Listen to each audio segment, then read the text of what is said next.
again, welcome, look forward to discussion, and I'll turn it over to our co-chair. Thank you, Chair Burrows. So we will start by taking attendance. So I'll start to my right with Chair Burrows. And so just everybody just say your name and your organizational affiliation. Edward Burrows, the chair of the Prince George's County Council. Walla Begay, Council Member, District 6.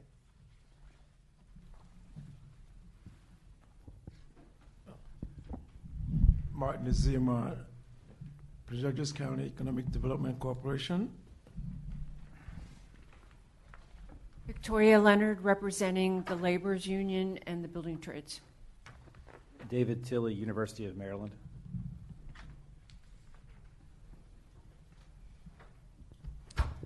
Good morning. Bill Fields with the Office of People's Counsel. Good morning. Mark Sturano, Senior Manager for Economic Development at Petco and Exelon Company. Good morning. Monica Marquina, Director of Government Affairs for WSSU Water. Good morning. Stacy Hartwell, South County Environmental Justice Coalition. And Darrell Barnes, Chairman of Maryland National Capital Park and Planning. Thank you. So with that, that's enough members to satisfy a quorum under the Maryland Open Meetings Act. So we will officially start the meeting. Again, thank you everyone for being here today, and thank you for your interest in the topic of data centers generally. So we will start by talking about the approving the meeting minutes from the previous meeting. And so I'll give a recap of the October 8th, 2025 task force meeting. The previous meeting was held on October 8th, 2025. We had two speakers that briefed the task force. The first speaker was David McGettigan, who serves as the Deputy Planning Director for Prince William County, Virginia. Mr. McGettigan spoke about Prince William County's history of regulating data centers, which began in 2016 when they created an overlay district to manage the location of data centers within Prince William County. Prince William County currently has roughly approved data centers, and they have an additional 20 permits in the pipeline that are pending review for new data centers. Mr. McGettigan noted that the most common complaint about data centers in Prince William County are noise complaints. And this is noise associated with data centers, especially from older facilities' HVAC systems. And noise issues became a significant concern starting in 2023, prompting the development of a stricter noise ordinance and new enforcement measures. Prince William is currently focusing on updating its noise and zoning ordinances, enhancing architectural and site standards, and working with Dominion Power to address increasing power demands and transmission line problems. Task force members inquired about the amount of tax revenue generated from data centers in Prince William County, and Mr. McGettigan stated that he would follow up with the task force with those numbers, and those numbers will be provided at a later point in time by the data center task force staff. The second speaker was Jason Stanek, who serves as Executive Director for Governmental Services at PJM. PJM, or Pennsylvania, Jersey, and Maryland Interconnection, is the largest power grid operator in North America, acting as an air traffic controller for electricity across 13 states, Washington, D.C., and serving 67 million customers, including the state of Maryland. Mr. Stanek spoke about demand on the electricity grid. Demand has surged recently, driven by the rapid development of data centers, building electrification, electric vehicle adoption, and new heavy commercial and industrial growth. Mr. Stanek noted that Maryland's transmission infrastructure is relatively weak, with limited high voltage lines and energy resources. Data centers require constant, high quality electricity, and their growth has made Maryland a hotspot for development, attracting attention for both economic opportunity and strain on the grid.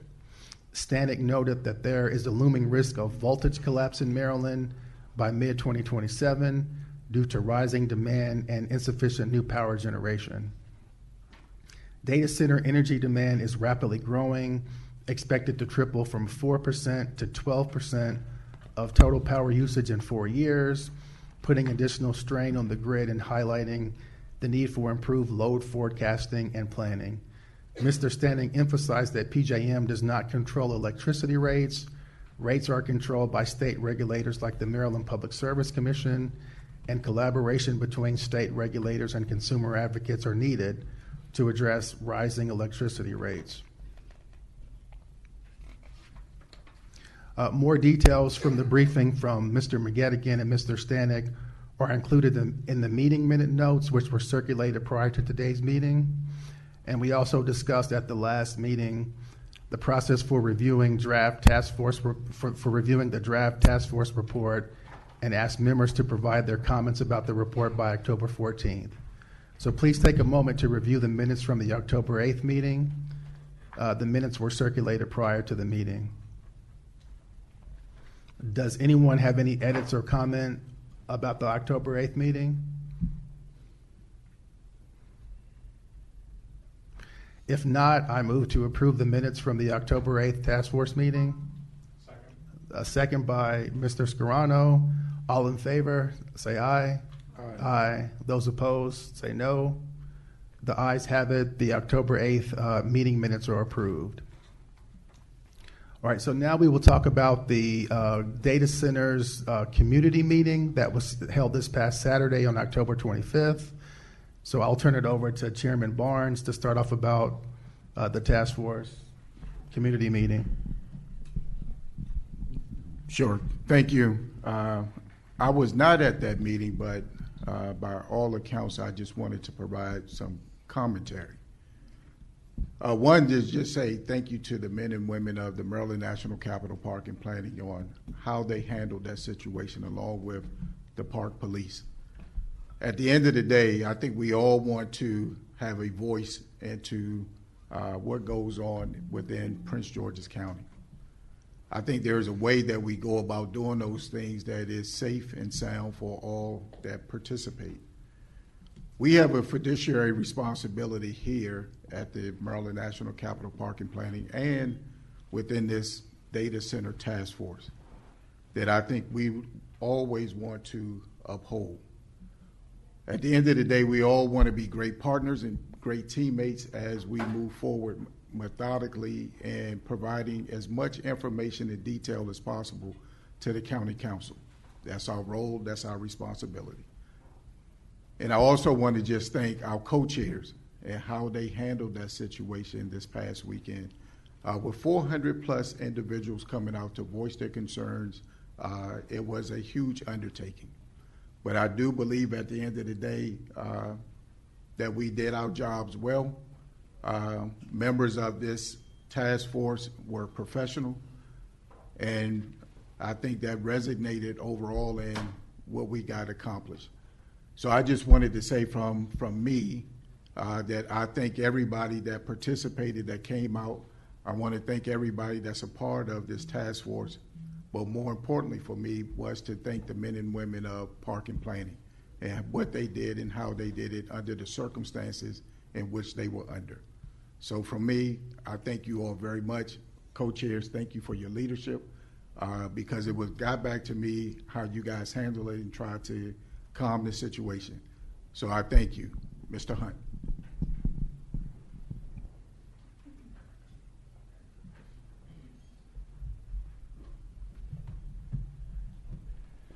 All right, good morning, everyone. For the record, James Hunt with the Prince George's County Planning Department, Deputy Planning Director. Before I begin, I just want to thank everyone and thank everyone who from the Planning Department staff. We want to make sure that we take a moment to extend our heartfelt thanks to all the members of the Maryland National Capital Park and Planning Commission's Planning Department, Parks and Recreation Department, as well as our Park Police, who played a vital role in the making of the October 25th Qualified Data Center Community Meeting and all other meetings such a success. As a wrap-up to these meetings, they represented months of preparation, coordination, and collaboration, from gathering and analyzing complex data to developing presentations, managing logistics, and engaging with residents and stakeholders. Every detail reflects your professionalism, dedication, and commitment to transparency, democracy, and public service. To our Planning Department staff, thank you for your tireless effort. You ensured that the community had access to clear, accurate information, and that every voice had a chance to be heard. Your work exemplifies what it means to serve the people of Prince George's County with integrity and excellence. For example, Natalia Gomez, she was so dedicated to the work program, her husband and her newborn child were there in the room. She brought them both, and while she had them in the room, she was facilitating a table at the same time. That's how much dedication our team had to this effort. So special appreciation also goes to both staff with the Department of Parks and Recreation, as well as our park police. Your unwavering support, as well as ensuring our safety, have made all the difference. Thank you again for your outstanding work, your professionalism, and your continued commitment to our county and its residents. So if you could take an opportunity, I would like to have all the planning department folks to stand up and be recognized. Thank you all for all your hard work. Really appreciate you all. And that is on behalf of the Planning Director's Office, the Chairman, as well as the co-chairs of the task force. Thank you all.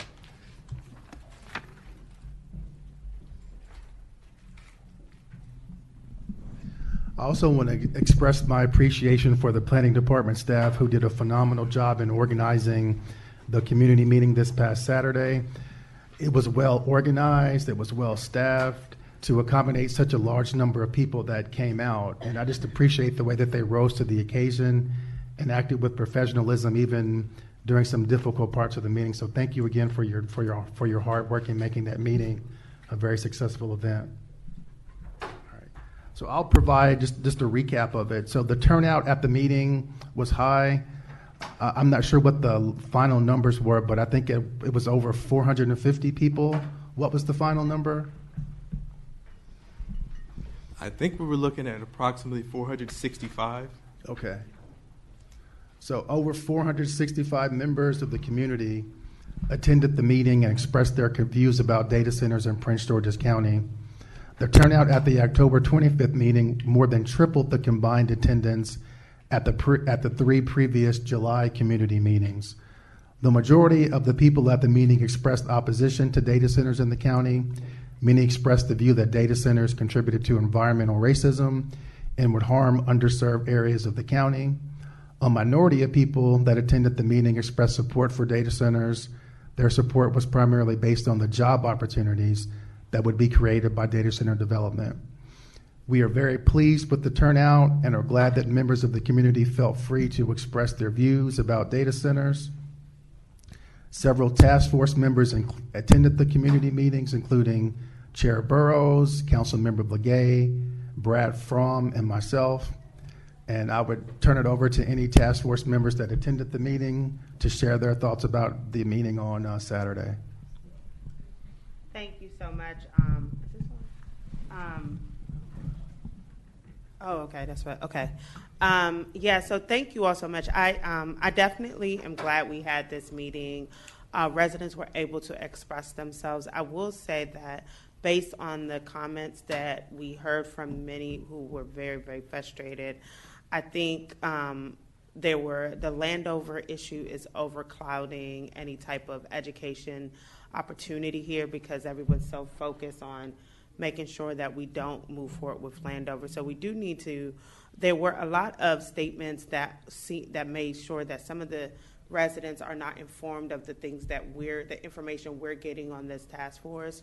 So I do think post-task force, it will be good for us to have maybe a community meeting where people are informed instead of it just being comments informed. This is post thing, but I am about transparency. I do think that WSSC needs to address the water situation. That came up quite a bit. That was something that was brought up so many times that we do need to make sure people understand the water situation. I definitely think the electricity situation also needed to be addressed. Many were convinced that if a data center went in Prince George's County, it would increase our bills, but what they don't know is that any of the data centers in the area, including Loudoun County, Virginia, could have an impact on our electricity. So that's something that needs to be addressed to the community so they can understand the dynamics. There also seemed to be a discussion about environmental racism But what we do know is that most of the data center projects have not been in Black communities. It's been in majority white communities. So we do need to there's a lot of misinformation that seems to be circulating. I think the most alarming one was environmental racism, because I thought if we're talking about Loudoun County, we're not talking about a majority African American or, as some people would say, BIPOC community. So I do think that there needs to be a way to address concerns, but address the education piece when people have calmed down. And I think that there should be some education in the community. So that's my thoughts. Thank you. I too want to thank the Park and Planning staff who attended, who volunteered their time there. I was frankly disgusted and disappointed by some of the behavior that I saw there. Some of it was downright, some of it was just chaos for chaos sake. And so while I do agree that there are legitimate concerns and legitimate constituents who may oppose data centers, some of the things that I witnessed was downright shameful in my view. And when we talk about constituents being able to freely give their opinion, I watched a member of the community who is a member of a labor union who couldn't even complete a sentence. So it wasn't the case that everyone was able to give their testimony freely and respectfully. No. Individuals who disagreed were not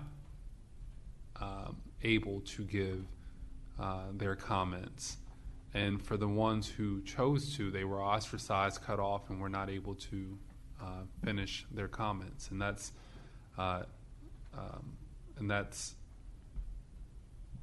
something that I find disgraceful. I do agree that there's a lot of misinformation out there, but I think it's important that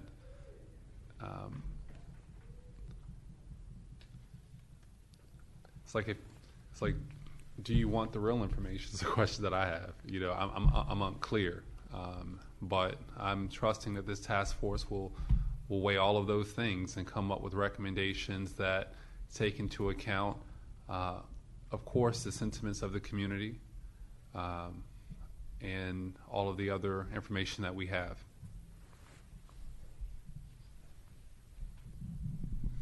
Thank you. So that is the recap of the final community meeting that took place this past Saturday. Again, we are glad with the turnout from the community, that people expressed their interest in it. So that's a very positive sign that people are thinking and engaged with this issue. So now we'll move into the main part of the meeting where we will have our first speaker. Our first speaker is William Fields, who is the Deputy People's Counsel from the Office of the Maryland People's Council, that will be providing a presentation about data centers and the People's Council's view. Sure.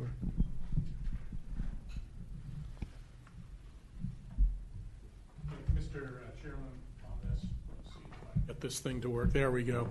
Mark Scarano from PEPCO. I just wanted to mention while he's setting up his presentation here that the last task force meeting that we had, I left extremely impressed by the level of questions, and they were cogent, they were insightful, and the answers that we were getting from some of the expert speakers on there.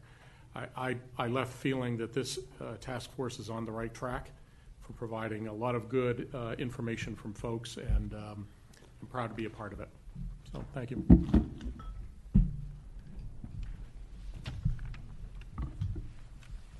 Good morning. Thank you, Chair, and good morning, chairs and members of the commission and others in the room today. I'm with the Office of People's Counsel. We are a Maryland state agency, statutory agency that has the responsibility to represent the interests of Maryland's residential customers for utility service. Mostly that's electric, gas, and water matters. Most of our work is before the Maryland Public Service Commission. We also do a good amount of work before the Federal Energy Regulatory Commission, and I'll get more into that, as well as the regional organization you heard about from Jason Stanek, it sounds like at the last meeting, PJM, and I'll talk more about that. We also represent the customer's interest in Maryland courts, mostly on appeal matters, also federal courts, same thing, and we're active in front of the legislature providing opinion on bills and other matters that come up before the legislature. Our office is run by David Lapp. He's the appointed People's Counsel. I'm one of two deputies, and as I said, I spend most of my time focusing on matters before the federal agency, FERC, as well as matters being discussed up at the PJM interconnection, which is headquartered up in outside of Philadelphia in Valley Forge. We spend a lot of time. There's what's called a stakeholder process at PJM, where representatives from all around the industry, generation owners, transmission owners such as Exelon, customer representatives such as myself and other consumer advocates from the 13 states and District of Columbia that make up PJM, as well as other customer representatives like industrial customers, as well as data centers, and then other energy trading companies, cooperatives like SMECO and other cooperatives and municipal utilities around the region, all come together to discuss topics, and we do our best to represent the interest of Maryland's residential customers in that forum as well. And I'll get more into that in a couple of minutes. If we can go to the next slide. This is the PJM slide. I'm sure you're all familiar with this. PJM, as a regional transmission organization, does a few different jobs, and all of them, even though it's at the kind of wholesale regional level, all of that flows down eventually to residential customers' bills. All retail customers, which would include this building, industrial customers, the data centers, wherever they're located within PJM, but also residential customers. It gets to the bills in different ways, but what happens at PJM does get to the bills for all of us. Maryland is Maryland is part of the region. We're one of the states that within the region that are restructured, meaning our utilities don't own generation resources. They contract for the generation resources that they need to supply their customers. And those would be, the customers that they're supplying electricity to would be what's called the standard offer service customers. Those are the customers that haven't switched to a retail supplier. Most of our commercial industrial customers, at least by number of customers in the state, are buying their electricity from retail suppliers other than their utility. For residential customers, it's around 90% are buying their electricity from their utility. The other 10% are buying from retail suppliers. The costs for the poles and the wires, both the transmission lines and the distribution lines, that's provided, whether you're buying your electricity from the utility or from a retail supplier, the cost of those poles and wires and the buildings that go along with it and all of that, everybody is paying their local utility for that. Of course, here we're talking about PEPCO, both for the transmission piece of that and also for the distribution piece of that.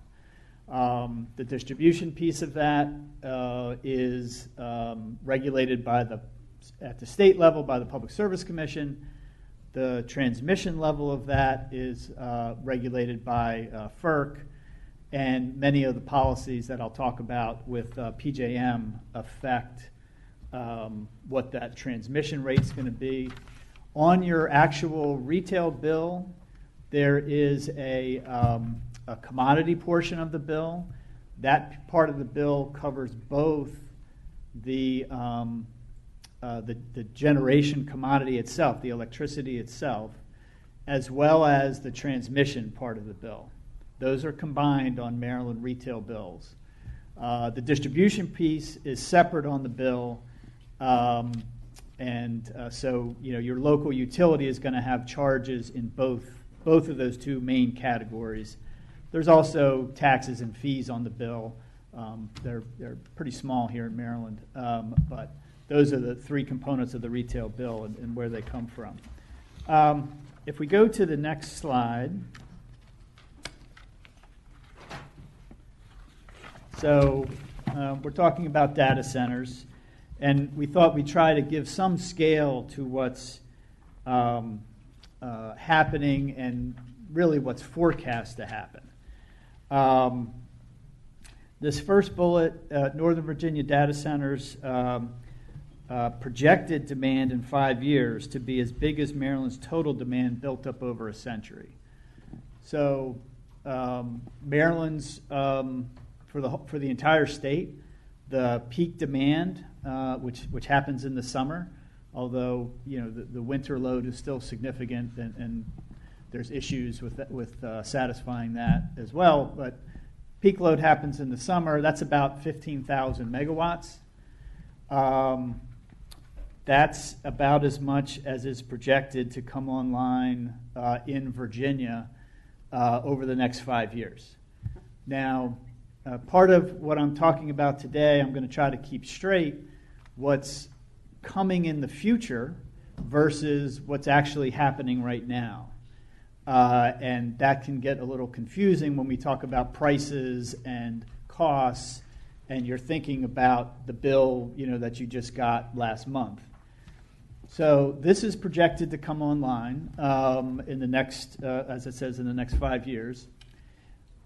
The year-over-year growth for PJM was only about from the 2024 peak to the 2025 peak was only about 1,000 megawatts for the entire region, which is not significant. So it's the data center load growth is coming, but it's building up from it's coming, but it's building at a slow pace right now, and then it's projected to accelerate over about the next 5 years, and then off into the future from that.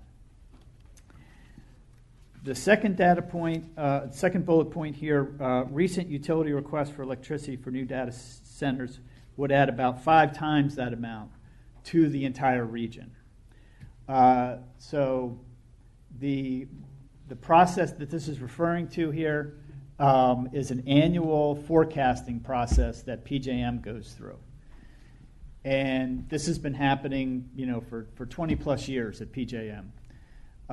There's an entire process about that PJM itself does that forecasts, looks at the economy, looks at the likely sort of native load growth that's going to come from that, new housing, other economic indicators.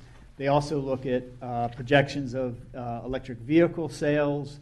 They look at projections of behind-the-meter solar installations around the entire region. And from that, they come up with a forecast. That forecast remains pretty, well, I should say, the schedule of it is every January, PJM comes out with a new forecast. So last January, they came out with the 2025 forecast, and then they immediately start working on the 2026 forecast, and that's due to come out this coming January.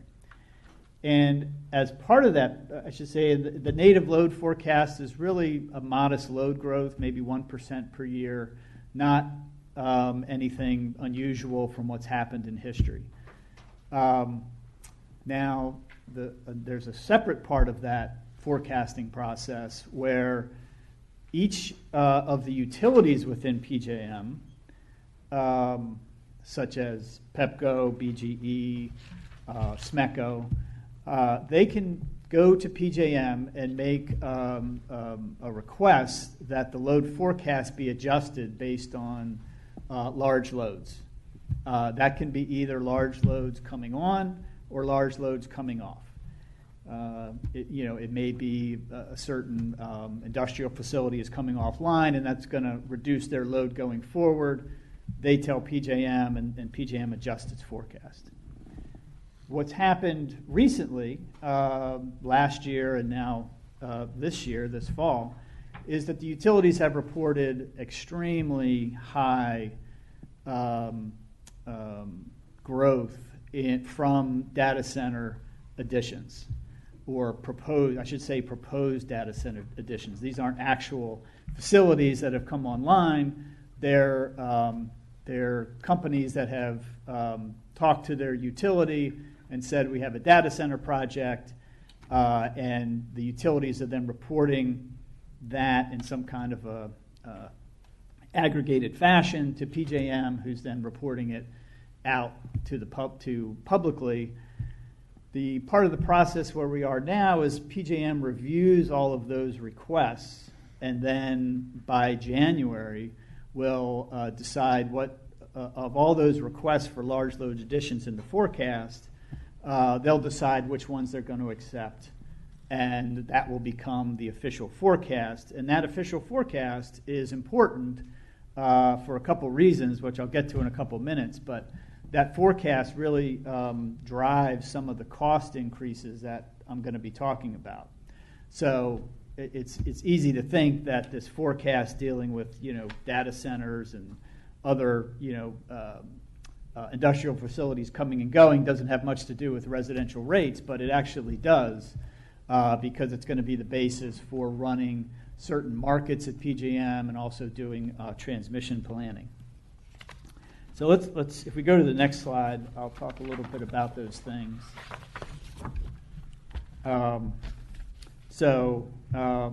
Transmission, capacity, and energy. I talked a little bit about how your retail bill has got different components, and transmission is in that commodity component, so we're all paying for that. Capacity and energy, those are two products in the wholesale electricity market. So if you're buying your power, if you at your house, you're buying your power from PEPCO, PEPCO then has to buy both a capacity product and an energy product to serve your load. As a retail customer, you don't really need to worry about that. It all gets bundled together into a single number that you pay. But at the wholesale level, they're different, and they've got different implications for the data center load and how that's going to factor into things. So I'll just talk about these one at a time for a few minutes. The transmission system, part of the whole reason for having PJM as a regional transmission organization is that there's efficiencies in planning and operating the system on a regional basis. I imagine Jason talked about that at the last meeting. And that's a process that's been going on since PJM became an RTO back around 2000. The reason for that is just that it's often less costly to find a solution within the region as opposed to on a regional basis, as opposed to multiple utilities building projects in different places that can often add up to more costs than the single regional solution. PJM does the transmission planning for the region, and they plan based on that load forecast. So they will take that load forecast, and again, on an annual basis, they'll look out into the future and they'll see we anticipate this much load coming, and I have some graphs about what the load growth looks like. But they'll look at what the load growth is going to be. They'll look at the generation on the system. They'll make some assumptions about where the new generation is going to come, they'll run their computer models and they'll determine if there needs to be new transmission built on the system. In order to maintain reliability, there's certain reliability criteria that that are applied throughout the country, and PJM applies that to their what they're seeing, and they determine if new transmission needs to be built. So for the last 2 years, PJM has done this process, and because of the high data center load growth projections, PJM has found that in order to serve all that load, there needs to be significant transmission built in the region. Some of that here in Maryland. For example, back in there was a group of projects called the 2022 Window 3 projects. They're about $5 billion worth of projects. That's an estimate at the beginning of a construction project. So I'm sure, as everybody's aware, when the price tag at the beginning of the construction project is probably not going to be the price tag at the end, but that's the number we all talk about is the estimate going into it. About $5,000 worth of projects. That includes the Piedmont project in Baltimore County, Carroll County, Harford County, a few other projects in Maryland that the Public Service Commission is considering right now about whether to grant a certificate of public need and convenience and necessity on. So all of those projects, PJM determines what needs to be built, and then either local utilities or other companies go about trying to build them. The costs for those projects are then allocated out to the different zones in the region. And like for that example, the $5 billion worth of projects for the region coming out of the 2022 Window 3, because of the way that they allocate the projects, about 10% of that, or about $500 million, are being allocated to Maryland. That's something that we've objected to, and we haven't been able to change that yet, but we're still working on that. We think that allocation is unfair, basically because the data center load projections that are driving those costs are not coming from Maryland. They're coming from, primarily for that group, from Virginia. And we find that to be, inequitable allocation of cost. Now, those costs, and this is what I was talking about a little bit before, trying to distinguish costs that are in rates right now versus what's coming. Those transmission costs are not in our rates yet. They will start to come into affect our rates as they're actually built and come into service. There may be some impact before that, but mostly it's when they come into service. They'll start to impact our bills. That group of projects, the $500 million, will impact an average residential customer's bill we've calculated about $4 a month when that entire group is actually in rates, is actually built in service and in rates a few years from now. Now and it's only $4 a month because, well, not only, but it's $4 a month because those types of projects are paid for over the life of the transmission line, 30 or 40 years.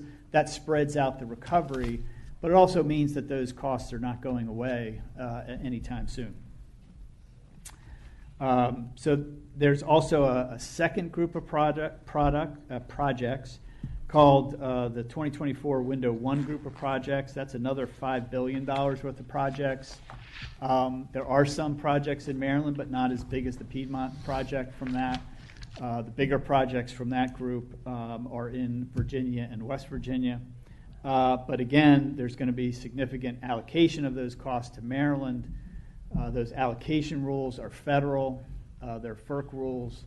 Again, that we are fighting. We're in the process of that. It's going to be a long process. But about $789 million of that is going to come to Maryland at some point. But that's not part of rates now. If you're thinking about, the bill that you had to pay this summer or last winter, those costs are not there, but they are known costs that are going to be coming to all of us. So that's one kind of transmission cost. There's also transmission costs that come on a more local basis, which is when the local utility decides that they need to build a transmission level project in their service territory in order to meet some kind of a need. It might be that the transmission line is very old, concerned about the structural safety of it, and they need to replace it. It may also be, or it may be that a customer's coming online and a large customer, and the utility needs to bolster its transmission system, and it builds, it needs to build some projects for that. Those projects generally go into the rates, the transmission rates for everybody. They're considered, even though they're built by the local utility, they're considered part of the regional system, and they go into the rates set by FERC for like all other projects. And if you ask about, well, what's the impact on all the other customers, I have to give you kind of a it depends answer. Because if we're talking about a local project that's being built because of data centers, and in Maryland, we have, there's some of this out by Frederick with a utility called Potomac Edison. We don't have this yet at this point for Pepco for BGE because we don't have a significant data center load here, not forecasted. It could happen in the future, but it's not planned right now. But if that kind of a project happens, if they're building a project because of a large load customer coming on, there's going to be two impacts on the rates at the same time. One of those impacts is going to be that you're building the project, and that's additional costs that have to be recovered through the rates. The second impact is you have a new customer who's using a lot of electricity, and the dollars that they pay for their transmission bill, which can be very significant if it's really a large customer, that goes into the pot to pay the costs. So it could be that you have a lot of work that needs to be done for a customer, and that's the contribution of that customer is not going to cover those costs.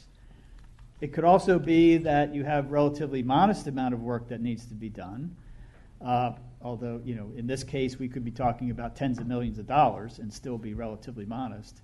And the amount of transmission rate or total cost that customer is going to bring to the system when they come online will cover that amount of building that needs to be done. And actually, that can actually provide a benefit to all customers because you get more than enough revenue from this new customer to cover their additional cost to the system. The additional revenue from that customer then goes to offset costs that everybody, that were already there that everybody's paying for. So that's a couple different ways that things can affect transmission rates. I'll talk about the capacity rates. This has been in the news. This is another one where we know about some cost impacts, but they haven't entirely happened yet. We just started here with Pepco customers, just started to see some impacts from this in the August to September timeframe. The reason for that is that the capacity market is generally run by PJM on a forward basis. It can be anywhere between a year and 3 years in advance. They're in kind of a transition period right now.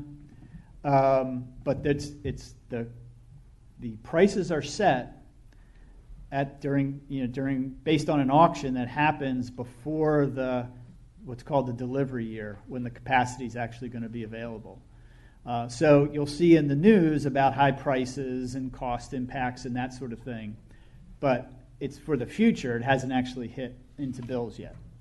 So in the summer of 2024, there was one of these capacity auctions that resulted in very high prices. Those prices kicked in on the wholesale level June 1st of 2025, but they actually didn't roll into retail bills for residential customers for PEPCO customers until August or September, depending on your billing schedule, until that time frame. And that was because of certain just accounting practices and true-ups and things that the Public Service Commission has set up with the way the utility bills customers. And that impact was or will be for an average customer about $14 a month for that impact, which again, you're starting to see. And of course, whenever you talk about those averages, utility bills go up and down for a variety of reasons, mainly usage. So even if the rate stays the same, the total bill you owe in the fall is going to, in all likelihood, going to be different than the bill you owed, in the summer. So that increase, that extra cost is going to be there in fall bills, but it may still, the total bill may be a little lower than it was in the summer, but it's higher than it otherwise would have been. And that charge is going to be there all year until next May, and then the next delivery year comes in.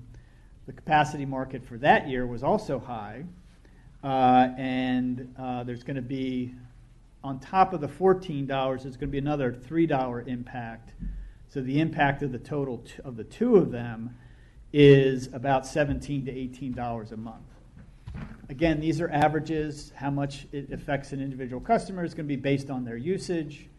If you're a customer who has electric heat in the winter, you're going to use a lot more, and these are going to impact your bill more than a customer, say, who doesn't use electric heat, or if you use your air conditioning more, it's going to impact you more. Those auctions for capacity are going to keep going. The next one is coming up in December. There's actually the top price for that auction has been capped. The last auction it was capped. This coming auction it's capped. So the impact for the year after that is in all likelihood going to be still at that cap. There doesn't seem to be really any chance that it's going to clear lower than that. So that additional amount in the bill will stay there for another cycle after that, and that's talking about the 2027 into 2028. The following auction, right now there's no cap on that, and that's an issue that's being discussed right now within PJM. We're very active in that. That discussion is happening this fall, and will eventually, potential changes to those wholesale market rules will go to the Federal Commission, FERC, to be decided maybe sometime in early next year. Again, our office is involved in that, like on a daily basis this fall. We're making proposals, we're making presentations to stakeholder meetings. We're trying to find ways that we can actually avoid the negative impacts. And if I go back to the load forecasting, those capacity markets, like I said, they're run for the future, and they're run based on those forecasts. So the forecast of load to come impacts the capacity market because it's saying, well, we're buying capacity for a point out in the future. We need to buy what we think, enough to cover the load that we think is going to be out there. That raises the demand in the market. The supply is already tight, and that's what makes it, makes the prices hit these caps, hit the highest prices that they can be. And we think that's a trend that's going to keep going and actually become worse as we get more forecasts for more data center load. The last one I'll hit is the energy market. That is the actual electricity that we use on a day-to-day, minute-to-minute basis.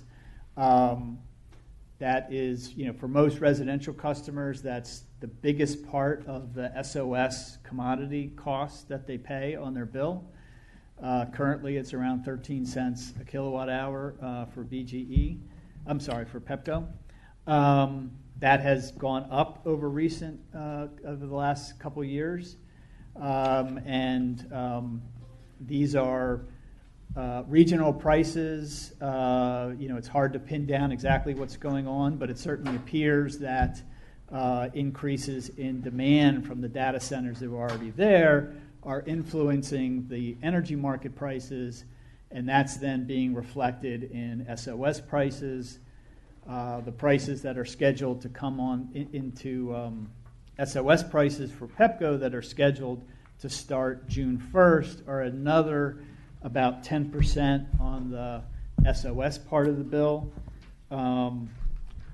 That procurement has already happened by Pepco. Sure, sorry about that. Standard offer service.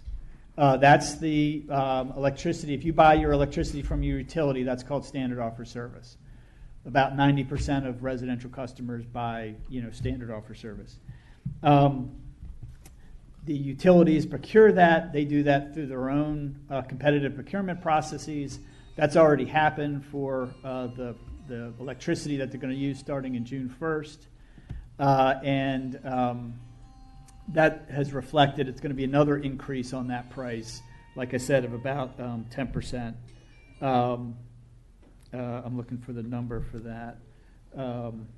That'll be another maybe $100 a year, so a little less than $10 a month for customers without electric heating, maybe $155 a year for customers with electric heating.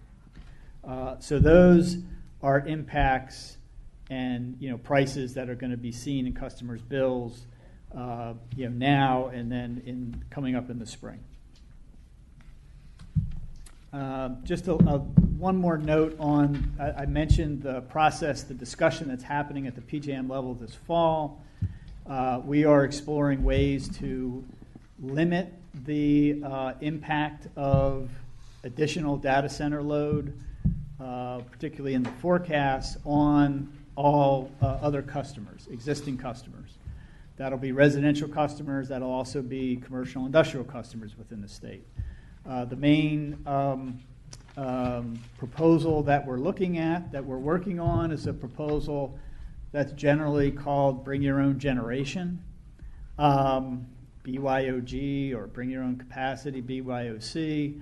There's different variations, but the basic idea is that a new data center customer or the utility that's going to be connecting it will either have a requirement or a strong incentive based on some kind of penalties or something else to bring along with their new data center new generation in order to meet that load. And as long as if it's really is new generation to the system, and we also think it's important that it be in a local area to where the new data center load's going to be that we're talking about. It doesn't have to be the same location. It doesn't even have to be right down the street or anything, but it will help if it's in the same zone so that you don't have the need to build these large transmission projects to move power distances through PJM to get it to the data center. As you might imagine, that's not there's not a consensus on that proposal at this point. There's lots of discussion about it. That discussion is going to end up, as I was mentioning before the Federal Energy Regulatory Commission, and what kind of, it's a little hard, certainly hard to predict what that federal agency is going to do with it once we get there. There's certainly a lot of interest in providing pathways for these data centers to come online. But our focus has been that those pathways should not put burdens on other customers, either in terms of cost or in terms of any reliability concerns that may happen if we get lots of load additions without enough generation additions to accompany it. If I go to the next slide.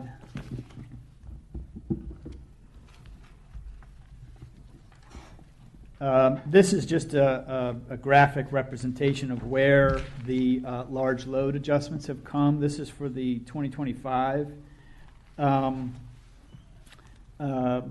load forecast, and it's basically showing that most of the data center load growth is coming from Virginia, Ohio, Illinois, and Pennsylvania. That little tiny sliver at the top is what's in PJM's forecast for what we call the key Maryland zones, which is going to be a combination of the PEPCO area, the SMECO area, and BGE. There is some, like I said, there is a project out in Frederick area, but because of the way the transmission system is configured, that's not the same kind of a concern as significant data center load growth in Central Maryland might be. If I go to the next slide.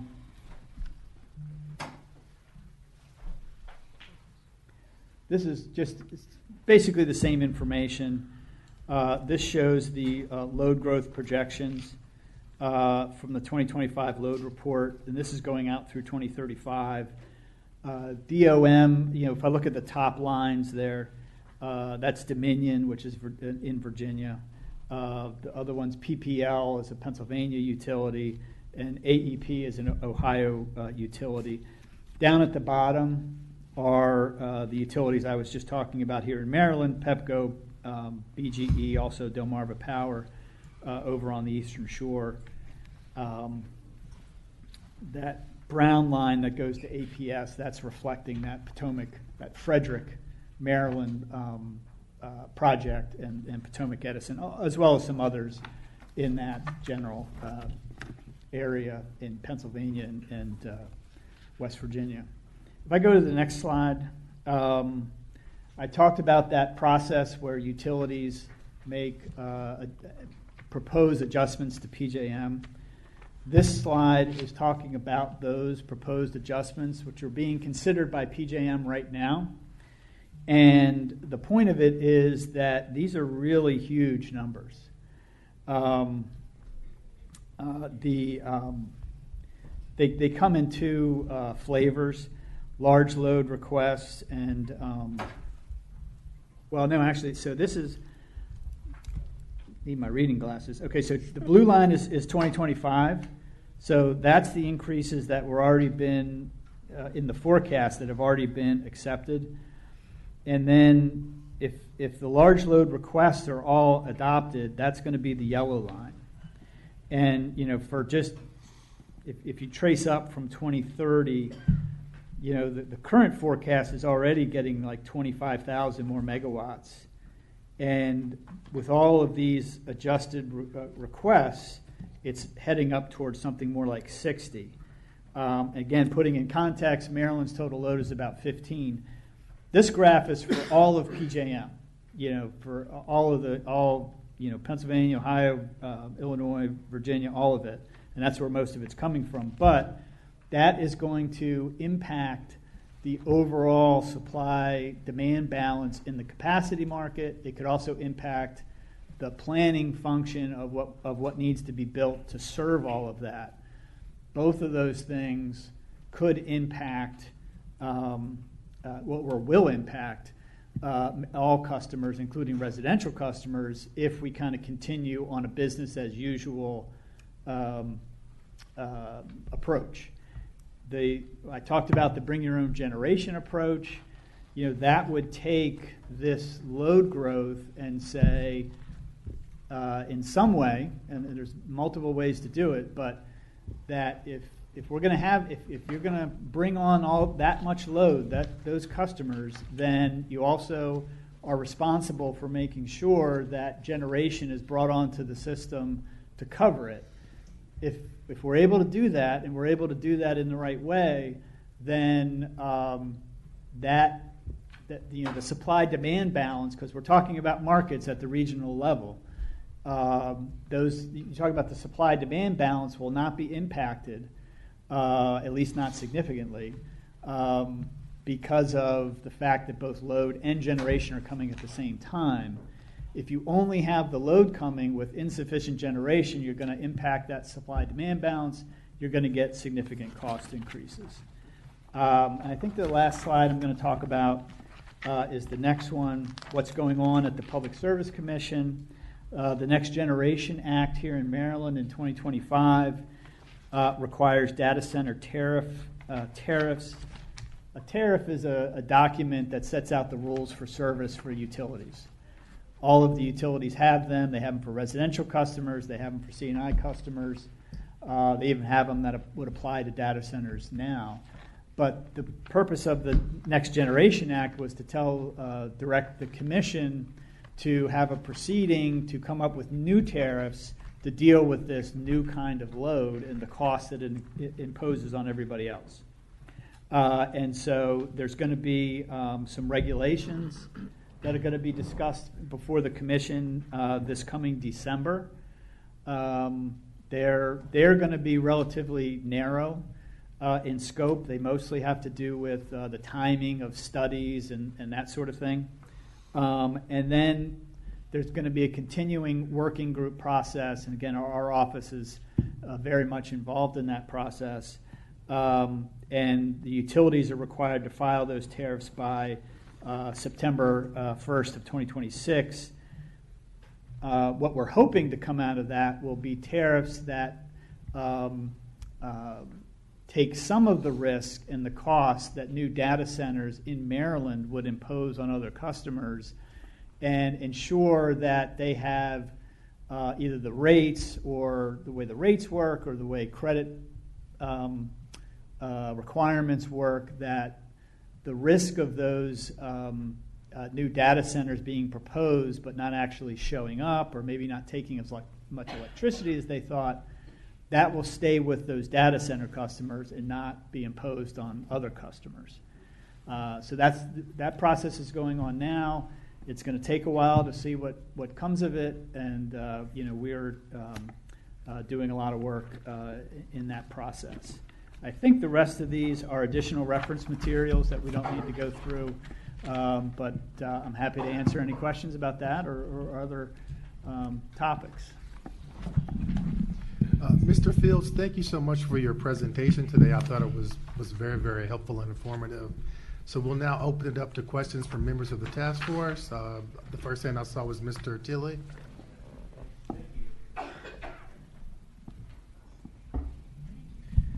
Chock full of information. Thank you for presenting today.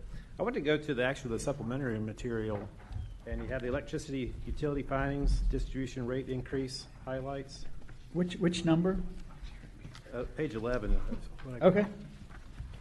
On the left-hand side, it shows Pepco, Delmarva Power, and BGE. It says the electricity rates have increased from 2.6 cents per kilowatt hour to 9.2. Do you see that?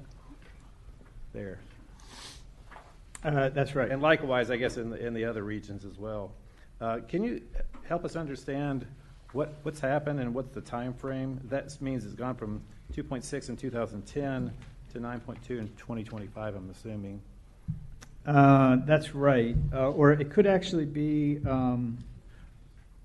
Well, my question is just, what's the basis of the increase? I mean, I guess there's just been kind of general inflation. Sure. Yeah, I'm just noticing that something crazy happened with the bottom of these charts. That basically should go, I mean, the bottom, the horizontal axis there should just go from 2010 to 2025.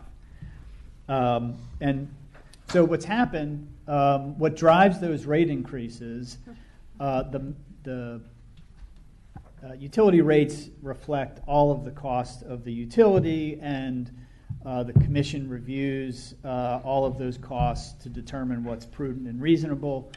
But the main driver of increases in rates, there's going to be two drivers. The main one is how much capital expenditure the utility undertakes, because under federal law, state law, utility rates have to provide the utility with an opportunity to earn a reasonable return on that capital investment. That's Supreme Court, basic sort of utility law. And if the utility is doing a lot of capital investment, that means that there's going to be more to have to both compensate we call it return on and return of. You have to pay them back for that initial investment, and you actually have and you have to pay the return on top of it. So it's kind of a long way of saying what's driving that is high levels of utility investment.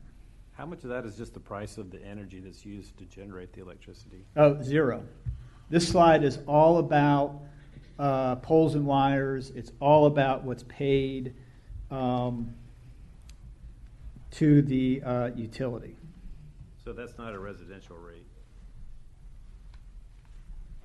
I think this is a residential rate. Now it includes some projection for what are called true-ups before reconciliations before the commission. This had to do with their multi-year rate plans, but this has to do with distribution rates for residential customers.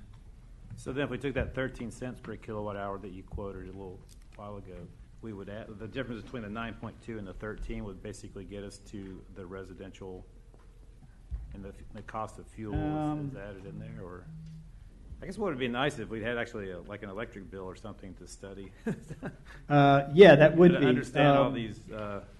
You're chock full of a lot of technical information, which is very beneficial, but it's a lot to process for everybody, I think. Yeah, I think comparing the 13 cents, you want to look at sort of the top end of this graph, which is getting up to about 6 cents. That 9 cents is projected based on some requests that the utility has made that haven't been granted yet, and there's not in bills yet. So, comparing it to the 6 cents, comparing it to the 13 cents, the 6 cents would be kind of the number for distribution that you'd be looking at. Okay, Ms. Hartwell.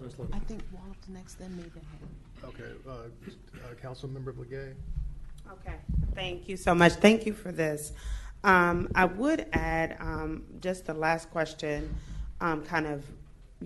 discuss how this is really technical and difficult to kind of process. And I just want to ask the People Council if you all can retool your presentations, because I'm having one in my community, and I would say for most residents that are watching this, they probably would not understand most of the things that have been presented. So it'd be really good if your office could work on making sure that this is easy for even someone who's never done anything in energy before to understand it. We've done videos on like explaining your bill. Yeah, but when your presentations, because you guys have presented to my community before, it has been, the feedback it's been very difficult to. Okay. It's been very technical and very difficult for most residents to kind of understand sort of what has been presented. And this is really important, and actually really important to the financial impact of our communities. I just want to give that as an open and just I understand. It's there has to be a the way utility to make it. regulation is probably more complicated than it really needs to be, and that creates a lot of this complication, and it is hard to explain in a way that folks that have other things to do than worry about utility rates can really follow. Right, and most people have other things to do, but they would be actually attentive to this if they understood what was being presented. But I do have some questions that I do want to just clarify. So the bring your own generation. So if we were required, because one of the things we talked about is for any new data center that's approved that they are required to bring their own generation. Now, if they do that, can you explain, and I guess I didn't really understand how that would work. Would that still input, if we're still using the same grid, what could we do to ensure that whoever comes on the grid, if they bring their own generation, that they pay for every dime of it and that it does not go to residents or the general ratepayers at all? For our commodity, for our electricity, we're dealing with a wholesale market at the regional level. So it's going to be difficult to sort of trace every dollar because the utilities go and they buy out of that market. The idea of bring your own generation is that if the new data center has to make sure that new generation is coming, then that new generation will bid into the market. That will be additional supply. That will have impacts on the actual price that we pay, but it should have less of an impact because on a supply-demand balance, you're not getting the supply-demand out of whack. Because we're dealing with a market, it's very difficult to say that, because the way these bring your own generation proposals would work, the new generation would go into the mix of all the generation in the market, the new load would go into the mix of all the load, and you'd get, the markets would run and you'd have prices. So there's no way to just say, because the purpose of one of the things that I want to see in a recommendation is making sure that if a data center is to turn on, that no amount of that to bring your own generation means that they pay for everything.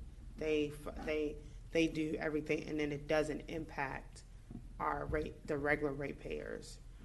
So could you all come back with a proposal that gets to that goal? It's got to be a way to figure it out. Yeah, I mean that is what we're trying to accomplish. I think maybe I'm not doing well. There's limitations because we're dealing with a regional market. To say that there's not, I mean, because the utilities are buying power out of that market. It's difficult to say, what impacts there are going to be in the future. But maybe someone can calculate that out and add that as a fee for them going into the market, so that at least we could say that if we do an analysis of it, this is how much of this generation will impact the grid and impact the ratepayers. So I just think that there needs to be something because that would relieve some of the concerns of turning on data centers. If the bigger issue is if I knew that a data center would turn on and not impact the residents of having to increase costs, significant costs over time, it would definitely make it more comfortable for, I think, most of the legislators. Mm-hmm. Yeah, I understand. And we're thinking about ways that we can minimize the impact as much as possible. But there's going to be limitations in terms of what PJM and FERC decide with what the regional market rules are going to be. And since we are part of PJM, couldn't we be a part of negotiating with PJM to make this change, since we're part of the... Yeah, absolutely. Okay, so I think that's something we should look at, and that if there was a recommendation that addressed that issue, I think all stakeholders would move. So if that type of thing. The last question I had, there was a statement made, I was at a panel last week, that they said that the increase for the ratepayers had less to do with turning data centers on and more to do with transmission costs. Can you break that down for me? So I don't know, because it was hard to understand because you did talk about the cost of transmission lines, but I think that was what somebody has said. I've heard that multiple times, that the actual increase wasn't necessarily turning on the data center, but it was transmission costs. The transmission costs are going to, the increases in transmission costs are going to come from the need to build new projects, upgrade existing lines, whatever it is. And, that is being, much of that is being driven by data center load. Now, it's done on a forecast basis. So what folks might be saying is that, at the point where you turn on the data center, the transmission's already built, it's already going into rates, it's already had that impact. The actual turning on the data center is going to impact your energy prices. There's going to be some impact because there's always a supply-demand situation, and we're working on this bring your own generation proposal to try to minimize that as well. But I think I'm having trouble following what they're saying because Okay, and if the that's transmission not- costs are coming from that. The and they're day, gonna go okay, to so then that just shows that wasn't right. I just wanted to make Yeah, sure, I'm because not- I've heard that, and I'm not sure if it's sort of misleading us as those that are not in the technical space. But it is true that it doesn't matter. The data center will impact that despite transmission lines, the data center will increase the cost for ratepayers, right? There are significant transmission projects being built in the state, and that's going to have impacts at the regional level as far as, how high prices are in different parts of the system. But it's clear that there's very significant amounts of transmission being built that's very expensive, and the way the system is working right now, those costs are going to all customers, and that is going to have an impact on bills for everybody. Got it. Thank you. Ms. Hartwell is next. Yes, thank you for the presentation. There was some legislation that they attempted to pass, correct me if I'm wrong, that the person who caused the rates to increase would have to pay for it. Is there legislation that perhaps we could have at maybe the local or state level that could make the PJM and FERC protect the ratepayer? Well, that would have to be at the federal level. The state can't pass a law to make PJM and the federal level do anything. The state laws can impact our Public Service Commission. They can impact our utilities, the distribution service, to some extent the transmission service, but then you'd have to go through Congress if you're going to pass a law to do something to put impositions on PJM or FERC. Now, I talked about the Next Gen Act, which is aimed at creating tariffs at the state level, which is going to take some of the cost and risk that could flow to other customers and keep that on data centers. But that's part of the cost. That's not the that's not going to be the wholesale commodity cost or the regional transmission allocations. And just share with me, how many power plants do we have in Maryland currently? And are we able to meet the projected load requirements for hyperscale data centers? I'm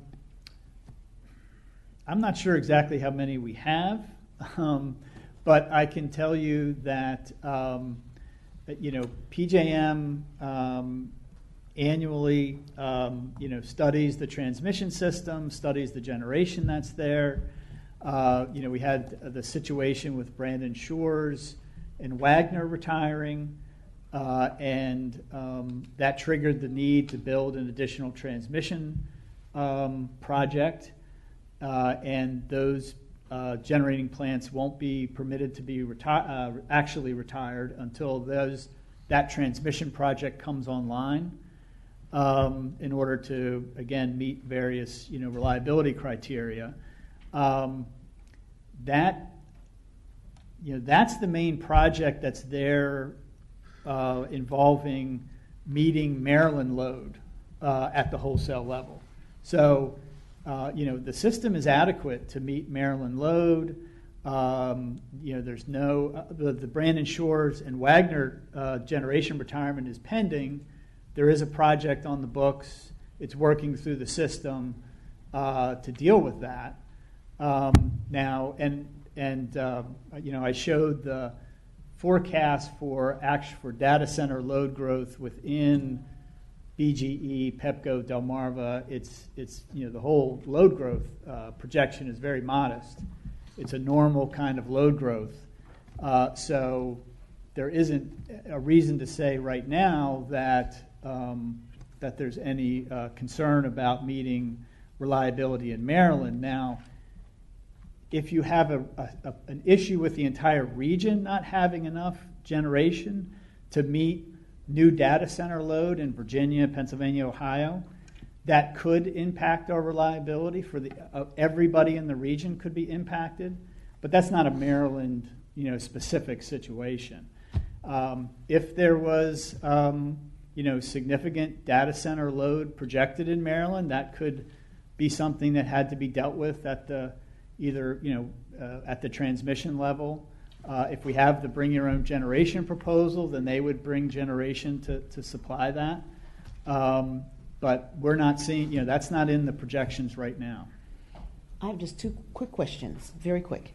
Does the OPC believe that the transmission's cost should be picked up by the cost causer and not the ratepayer? Yes or no? Yes, yeah. That's one of the sort of fundamental principles that we try to put into whatever the rate allocations, the cost allocations come and affect rates. But that's one of the principles that we support and we're working to try to make happen. And what do you think it would take to make it happen? Is it just strictly political will, or? The transmission cost allocation is something that happens at the federal level. Those are federal rules, and so the Federal Energy Regulatory Commission, Department of Energy, those folks are going to have to be convinced that we need to do make some changes in how things are allocated in order to get a system that protects existing customers. My last question: what can Maryland do to make sure those allocations, the costs, reflect the data center electric demand in Virginia?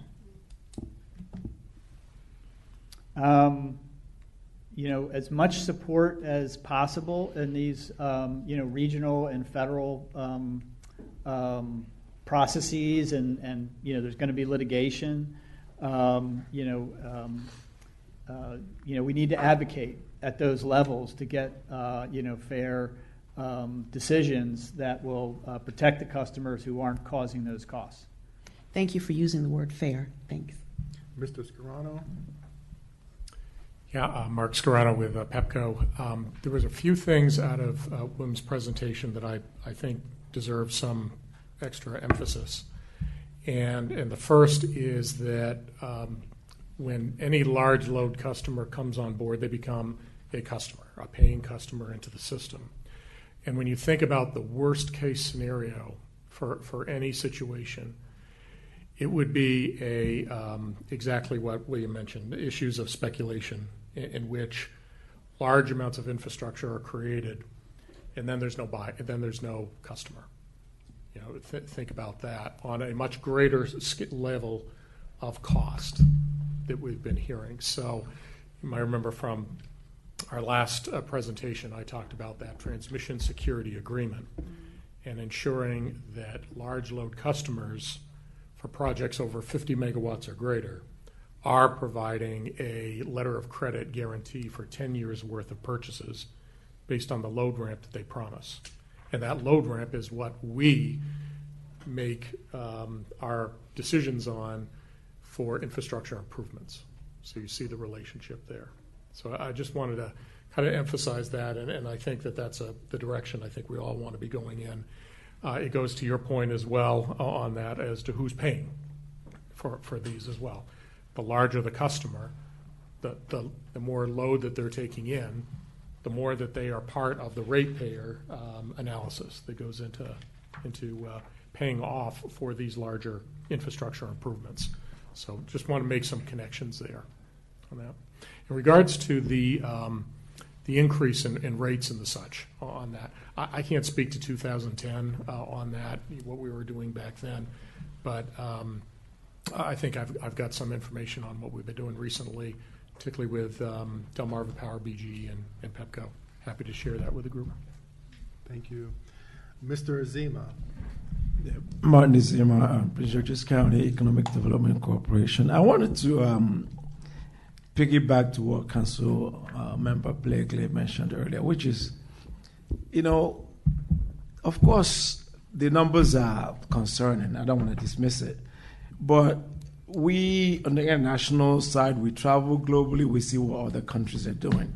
My question to you is this: to have an overall impact on demand, could new technologies which do exist right now that are cutting rates, data center rates by 40, 50, 60% have an impact? That's my first question. The second question is, the $500 million that you said is unfair that Maryland is stuck with, could building data centers here in Maryland maybe help us to justify why we have been stuck with $500 million? I didn't quite catch what was your first question? First question is, are there new technologies that are coming to the market? There are, that I know for sure there are technologies that could impact overall global data center power demand. What impact would that do on overall electricity use to residentials? Well, that is Mark talked about, similar. Talked about, you have a project and then the data center doesn't show up. Another variety of that could be the data center shows up, but they're using more efficient technology and they don't need as much electricity as they, thought. Now, when you hear people talk about that, you also hear arguments that, well, if they use more efficient technology, they'll just do more computing, and you'll end up at the same amount of electricity anyway. I don't know if that's going to happen, but one of the concerns we have with the forecast that I talked about is just what you're talking about, that if these forecasts are based on current technology and projections of how much electricity they're going to require going forward, we've seen the same reports, we've heard the same sort of things that that companies are looking at developing more efficient technology. Well, then that load forecast isn't really going to happen that way. It could be much less. If we plan the transmission system based on it, then we're going to have projects that we didn't need to do, but those projects are going to have to be paid for.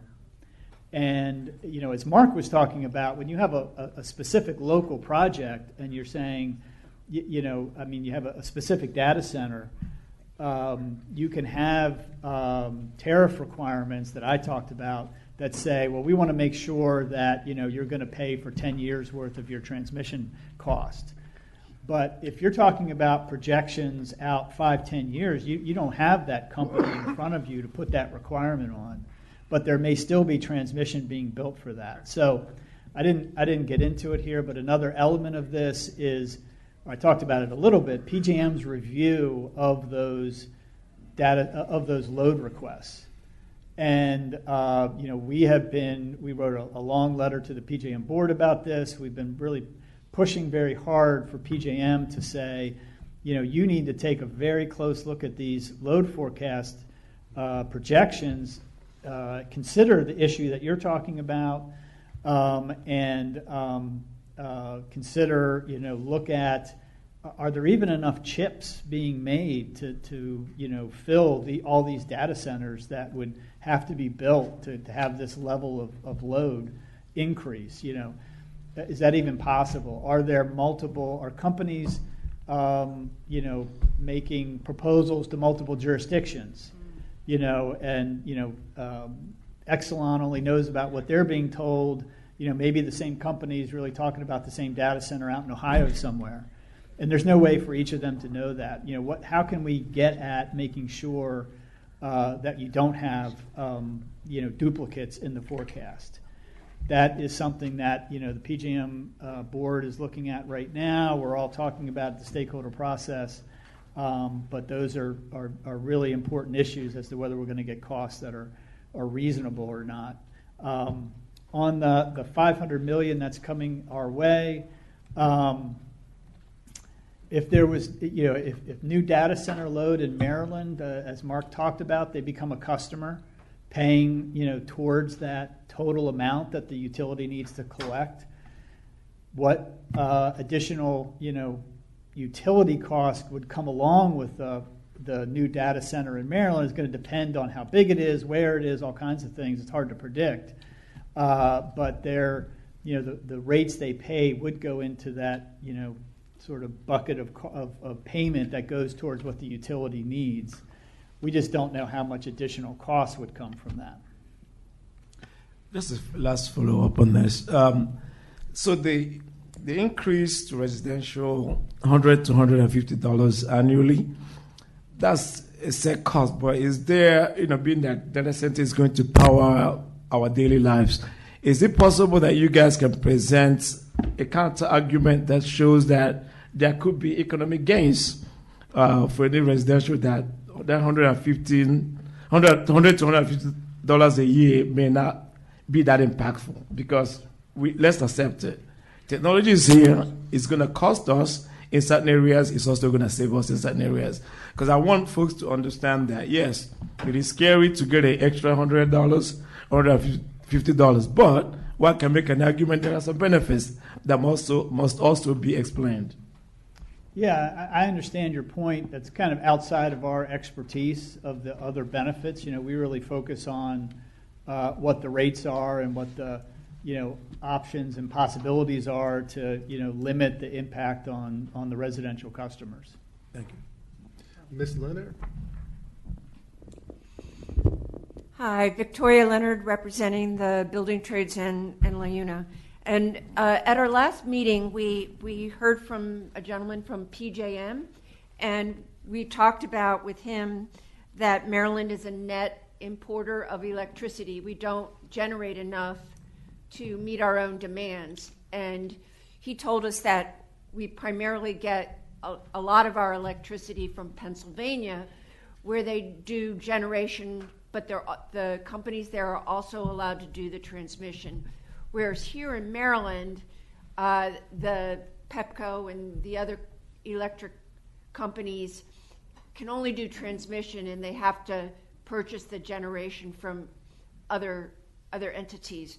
So I guess my question to you, as the representing the ratepayer, do we think that Maryland law should be changed so that our utility companies can do generation, so that we can generate more electricity to meet the demands of all customers? And would that help with this, our lack of load capacity? All right, thanks. A couple things. The state is a net importer on an annual basis. That has to do with a couple things. There is already significant transmission in the area, so it has the ability to move a significant amount of power into Maryland to cover our load. And we have generation units in the state that don't run all the time. And that's a good thing, because being part of a regional market, that means that other generators in Pennsylvania, in other places that are lower cost, are going to run. The electricity is going to come over the wires and serve Maryland customers at a lower cost than if we ran the generation that we have here in Maryland. Now, it's the generation is there to meet our peak demands, again, on that summer afternoon or in the winter morning or evening when it's really cold or really hot. There is enough, and that's something that PJM studies all the time.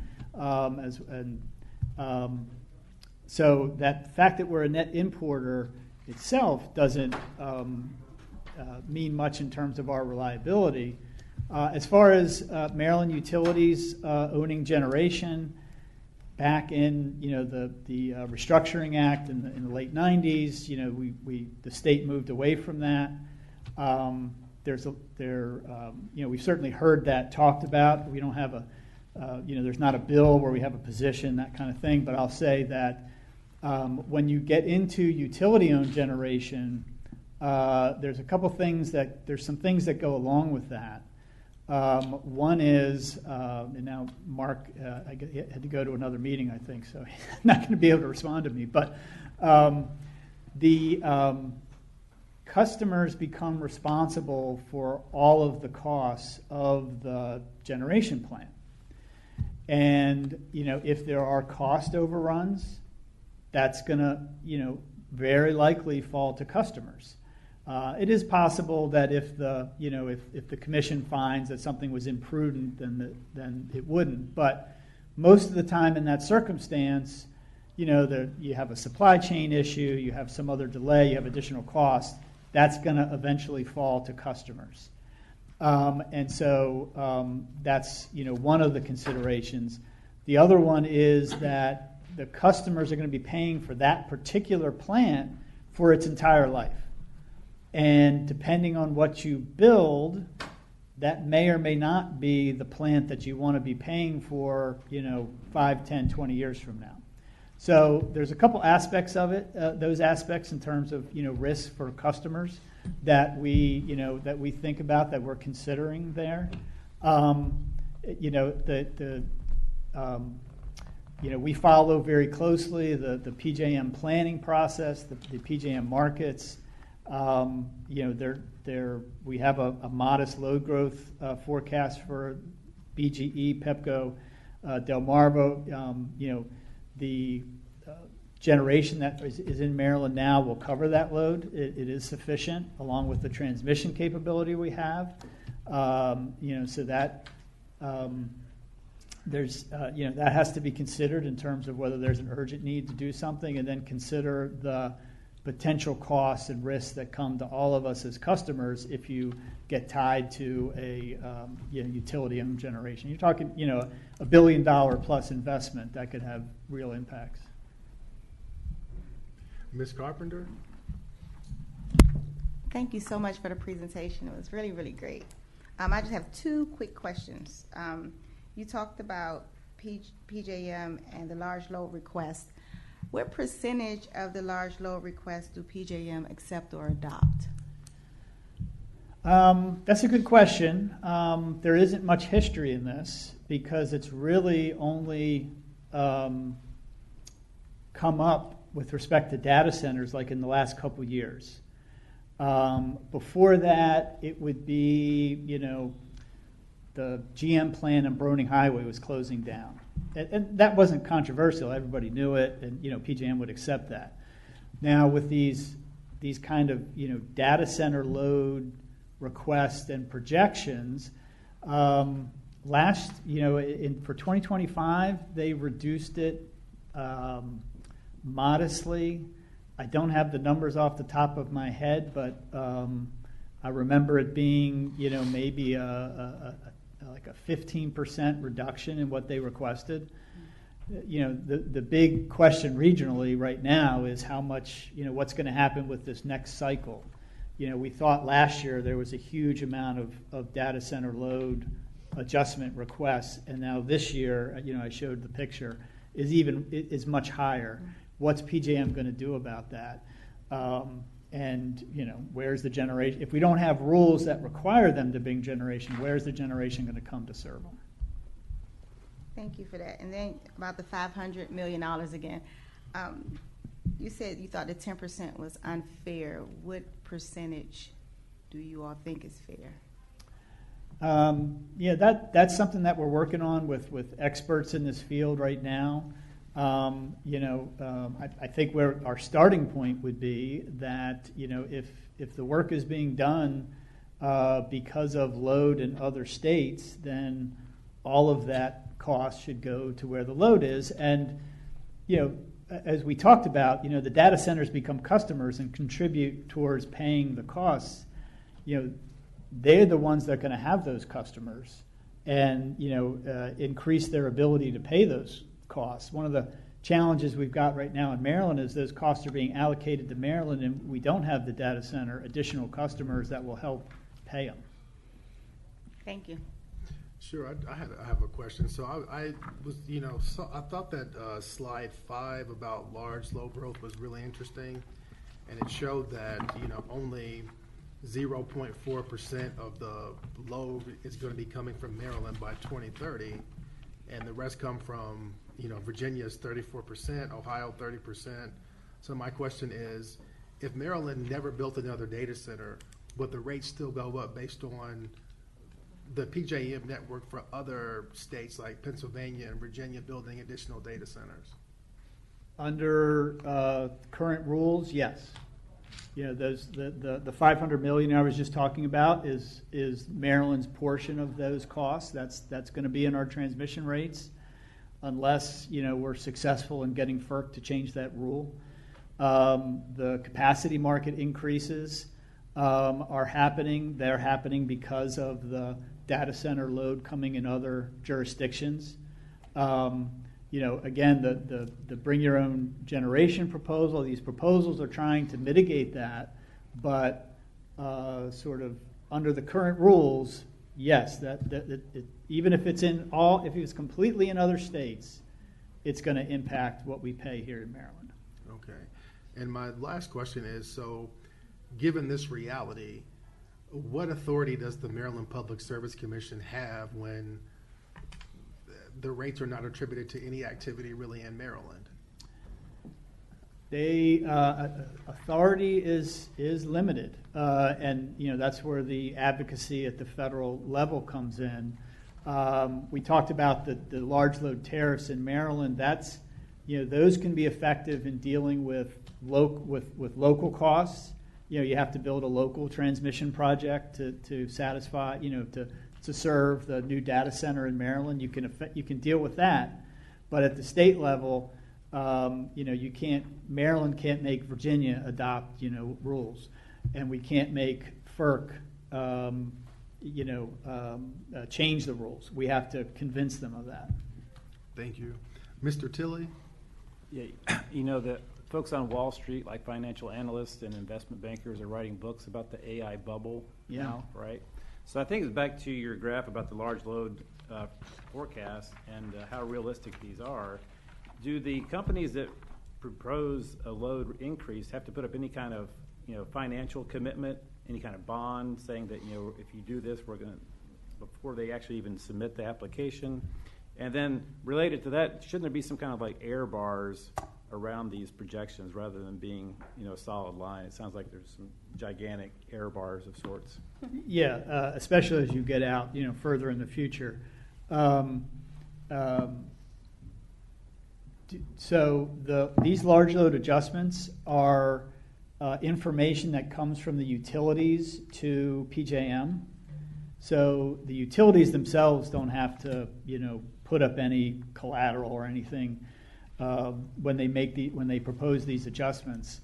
Now there are activities at the state level that are trying to put some conditions on the new loads, and that's what we talked about with these new tariffs. But right now, that's not directly connected to these load forecasts, which are done at the regional level. Again, that's something that we've advocated to the PJM board. You need to do something like that. These forecasts should only include the projects where there's what we call skin in the game. That they're on the hook if they don't show up, that they're going to pay what needs to be paid. That's something we're advocating for right now. It's not the rule right now, but we think it should be. Okay. And the final question goes to Chair Ed Burrows. Thank you. And it really, just to piggyback on your question, just to make sure that I'm understanding your response to the county attorney appropriately. I think I do understand it, but I just want to make sure. When these other jurisdictions, let's say Virginia, let's say Montgomery County, let's say Charles County, if they were to build a data center, that would have an impact on electricity costs for ratepayers who live in Prince George's County, right? Yes, although it's different. The Virginia example is different from Charles County or really more Montgomery County, because Montgomery County, you're in the same service territory, and when you're in the same service territory, it's the same. You're paying the same utility, trying to cover the same costs for that whole service territory. So the data center in Montgomery County could help or hurt if that brings on a new customer who's paying a lot of revenue without additional cost. That would help. If it has additional costs that are more than what they're paying in, which it doesn't seem fair, but it could happen, then that would hurt. Virginia is different because it's a completely different utility, a different state. The costs, what I'm saying is there are costs that are coming to our customers because of those data centers. There are costs. Okay, I'm hearing two different things. So for sure in Montgomery County, but I guess there are costs that are being transferred to us based off of the data center activity in Northern Virginia. Yes. And the reason why I bring this up is from my point of view, and correct me if I'm wrong, and like I said, I'm learning like everyone else. I'm not an expert here at all. The thing that concerns me is that those costs are being shared by Prince George's residents, but all of that tax revenue that is generated by the data centers, they're staying in Northern Virginia, right? Yeah. Yes. So it's not a scenario where if we say right now we're never going to do another data center, it's not like we're not going to be impacted by it. The truth is we are going to our ratepayers will be impacted by having to pay more. The only difference is the revenue that it would generate we wouldn't have, and the revenue that is being generated in Northern Virginia or Montgomery County, they'll get to keep. I mean, is that a fair assessment? It's fair that that the tax revenue and the rate revenue are going to be in other service territories or other jurisdictions. The only part, I think you said the only difference would if they build in Prince George's County versus somewhere else. The difference there could be how much investment the utility needs to make to serve that data center in Prince George's County. Mm-hmm. If that's a high number, that could impact Prince George's County customers if in a negative way. If that's a low number, then maybe having the data center in Prince George's County actually helps with that aspect of the rate. I know it's confusing because there's multiple kinds of transmission having different impacts on customers' rates. No, I appreciate it. Thank you. Thank you. And just so that I'm clear as well, just to reiterate the point that Co-Chair Burrows made is that because we're all in the same PJM network, the cost of a data center in West Virginia or Ohio is going to affect everybody within the PJM network. Is that correct? Yes. Yeah. I was just thinking about it for a second, but yeah, it is because we all have to buy power from the same energy markets, and supply demand is going to have an impact. Now, it's going to depend on the rules. You know, the rules will result in more or less impact for everybody, but it's going to have an impact. So whether not a single data center is built in the state of Maryland, we're still going to bear some of the impact of data centers in other jurisdictions within the PJM network. Yeah, I mean, we already are, and it's going to continue. Thank you. And then just lastly, I also feel like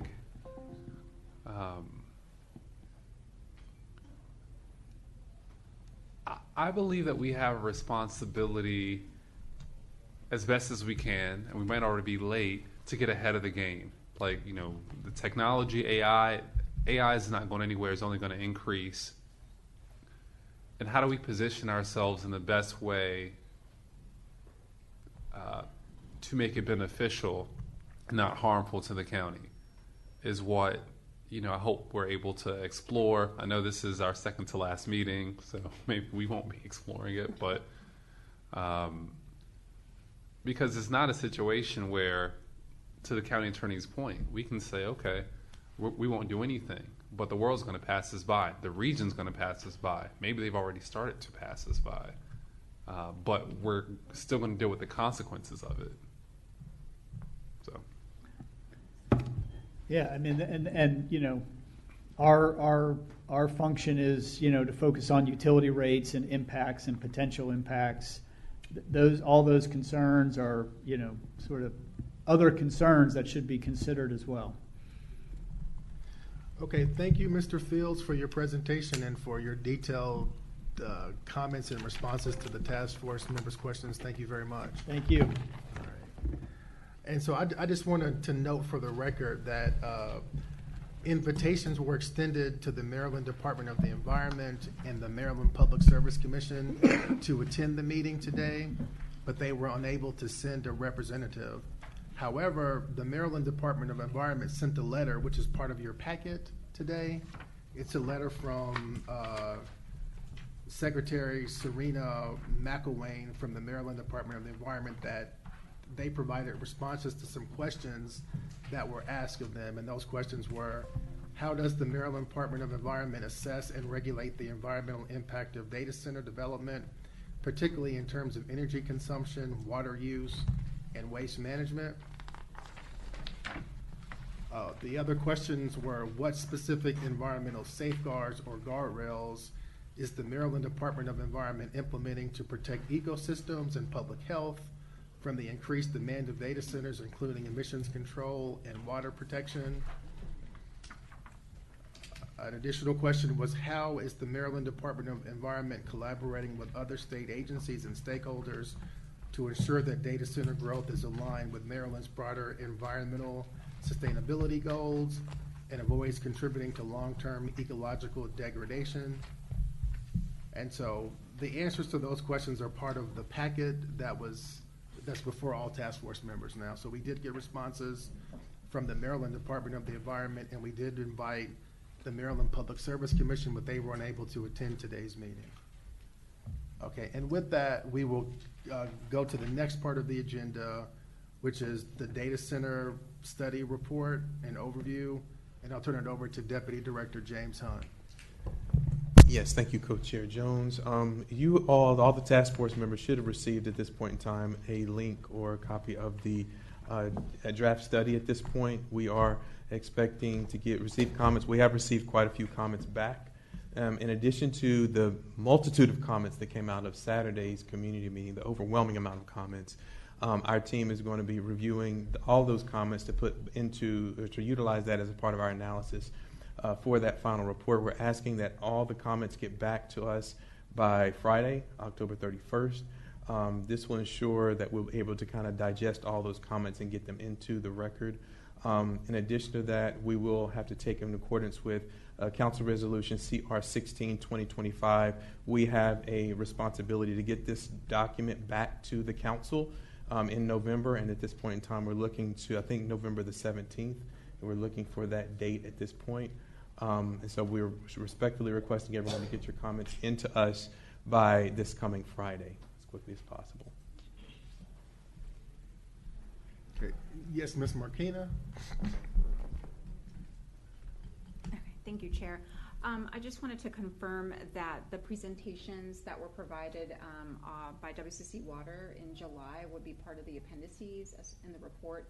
There's a lot of great information about the various models that data centers can utilize that would impact water use. And so I wanted to ensure that that was going to be part of the report. Yes, all the presentations will be incorporated as a part of the backup materials and incorporated into the study. Perfect. I wanted to make sure that was on the record to address Councilmember Blaguet's concerns that many of the repeated questions were related to water use and water demand. And so that provided a lot of information that unfortunately before the community was fully engaged was presented in July.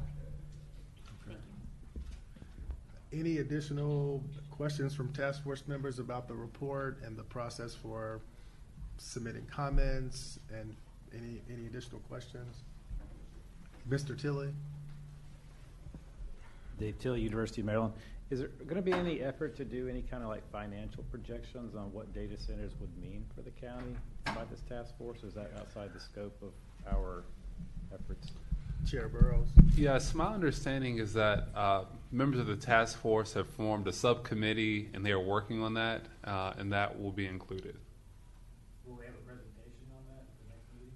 I'm not sure that it'll be ready by the next meeting. If it is ready by the next meeting, I'll correspond with them. I'm not opposed to that. It'll be in the report. Sure. Yep. And also, members, feel free to meet offline. Hey, you can meet whenever you want to meet, really.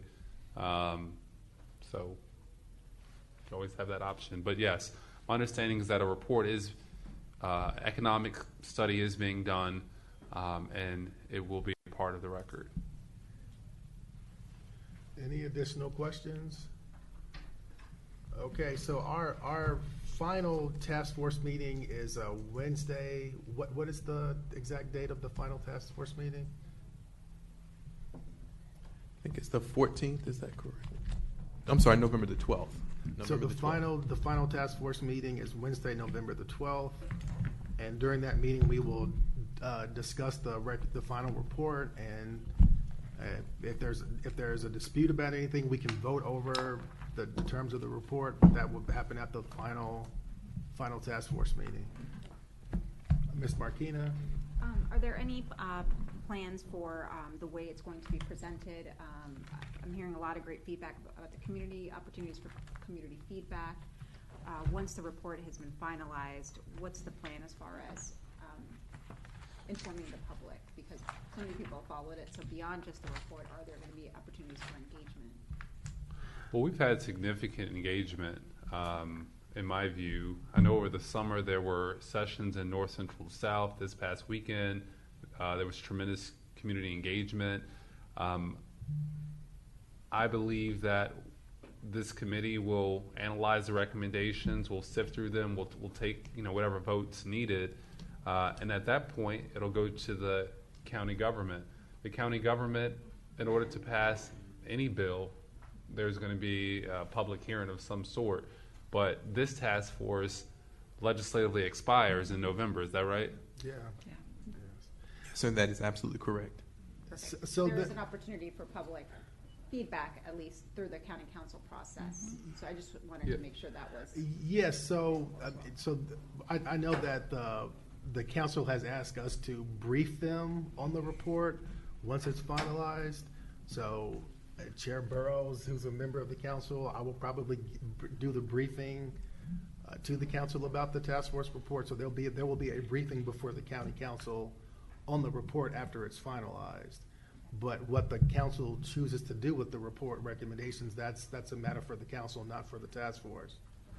And so, Co-Chair Jones, if I can just chime in. So there's going to be two things that's going to be before council. There will be the report, and then in essence, we're going to do a memo that will act as an errata.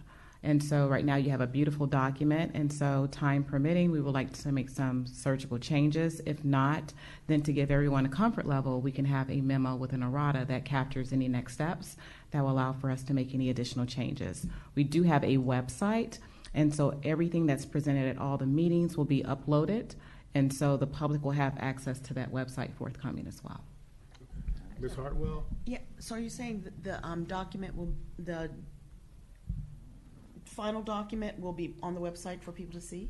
Yes, ma'am. Okay, as a matter of process, may I recommend, again, in the face of transparency, that we submit a draft final, and then after we go through the public comment section, then produce a final document. But haven't we gone through public comment? On the draft document? On the actual document itself, you're saying? You want public comment on the actual document itself? I mean, isn't that what we're talking about? Giving No. the public an opportunity to comment on the document? My understanding, and correct me if I'm wrong, is that each public engagement opportunity, you have compiled testimony from the public.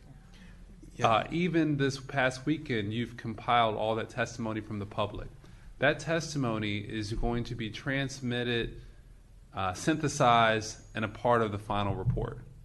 That is absolutely correct. In the current draft document, you can actually see a picture of all those comments, those Post-it notes that have been provided in there. We've got email information in there as well. So all this bit of information coming from the public, from community engagement efforts, from their communication to the staff, we have that information in there at this point in time, in addition to all the comments coming back from the task force members as well. Okay. And that's posted online? That will be posted. Yes, that will be posted online. As part of the final report. Exactly. Okay, so once it's marked final, there'll be no changes? Yes. To that report. But these reports are recommendations to the county government. And whatever the county government does via bill, by charter, will have at minimum a public hearing. Okay. Yeah. Okay, I see. I don't agree, but I see. Right. And I'm happy you Yeah. see. Is there a motion to adjourn? Well, I just have a quick Okay. question. If we're not in attendance for that 12th, how do we vote? Would it be a virtual option? You said it probably would be a vote in that last final meeting. If we can get a draft report out, final report out to all the members, I believe that's been done, I'm not 100% sure, so that if there are any changes that you want to proffer, let's try to submit all of our changes to them so that we can walk through any requests from the committee for any specific changes. If not, I don't know if we can provide a virtual option for committee members who can't make it. I don't know. Let's explore that. But, I don't know how to, would a virtual option help your situation? Yes, we haven't had to vote on anything yet, so we vote, and I just wanted to know if we had that option, if it's virtual. Yes, it would. Yeah, if we could try to set up a virtual option for members, logistically, please try to work that out, because I would like all the members to be able to participate. And also, I'm not opposed to, if there are dissenting views, I would say package up your comments in writing, and that can also be transmitted to the county government as well for consideration. If they're similar to the economic report, let's include anything and everyone anyone wants to say, package it all in, and deliver the entire thing to the county. Right, because the whole point of what we're doing is to provide information to the council to allow the council to make a decision. We are not decision makers ourselves, but our recommendations may or may not be used by the council to adopt legislation. I feel like one of the big sections of the important section of the report that I saw was the community benefits agreements. And we've had no discussion about that in this meeting at all, no presentations in any of the agenda. It seems like an opportunity that we're missing to offer some ideas about how the community will directly benefit from the data center development. We did have several conversations about community benefits agreements when we visited the data center in, was it Prince William or Loudoun County? In Prince William County, they talked about the community benefits agreement that they're doing as part of that project. So they have one where they fund a program through Northern Virginia Community College, which trains people to work in data centers. When we went to Frederick County and met with Frederick County government officials, they talked about the community benefits requirements. So that was, but those were part of the tours that we took to Frederick County and to Prince William County. I think if it's possible and if you're willing, because I do think that that's a major component, if we can assign somebody from the park and planning staff, I know you guys are overstretched, to work with him and maybe Vicki and whoever else who might want to participate in that as a sub-caucus, if you guys could, Crystal Carpenter has volunteered, so maybe you three or whoever else might want to join. If you can get with the park and plan in person, maybe you all can meet tomorrow, whenever you all schedules allow, and draft out what you would want to recommend for this body to consider as far as community benefit agreements, so that when we come in for the final meeting, we can vote on it, discuss it, contribute to it. Yeah, and I think it would be helpful for the members of the task force to do that, to connect with the Frederick County, Maryland officials, because they have in their data center regulations community benefits requirements. That's in their county code, and they had a lot of thoughts about what community benefits would look like in Frederick County. So that would be good to connect with the Frederick County officials that we met with. Yeah, but yeah, let's try to get that side group working, and please try to include my schedule on it. I think community benefits are such an important part of this whole process. Are there any other side groups that want to form? No, but will the invitation go out to everyone to join the group if they want to? Are you interested? I am. Okay, well let's add Stacy. Is there anyone who's else interested? All right. I'll follow up with you. Okay, Monica. Are there any other side groups that want to form while we're all together? I just want to make a comment though when you're done with the side group. Okay. Are there no other side groups? Okay. Because I don't want to get any emails after this that are just ridiculous, in my view. So I'm just opening up the floor. No other side groups that want to form. All right. Stacey? There are electronic ways that we can vote also, so that we can be on record for who voted which way. Okay. Well, hey, I think all these meetings are public, right? So let's, whatever system you want to come up with, propose, fine by me. And just really quickly, if you can explain, I just know people probably are watching and wondering about the fact that this has to end in November. Are there other ways that it could be extended if need be, or is it, just give some clarification about that process? Just because they're going to hear what he said about not discussing community benefit agreements publicly, they're not going to have a chance to hear So it. I will address that. So we are governed by the council resolution that created the task force. That council resolution says we must submit our recommendations by November 30th.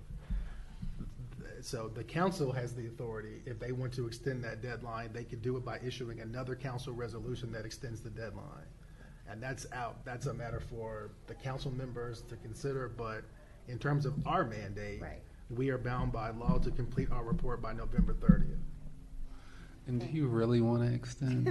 do you all want to keep putting us through this? Actually, no, I'm joking.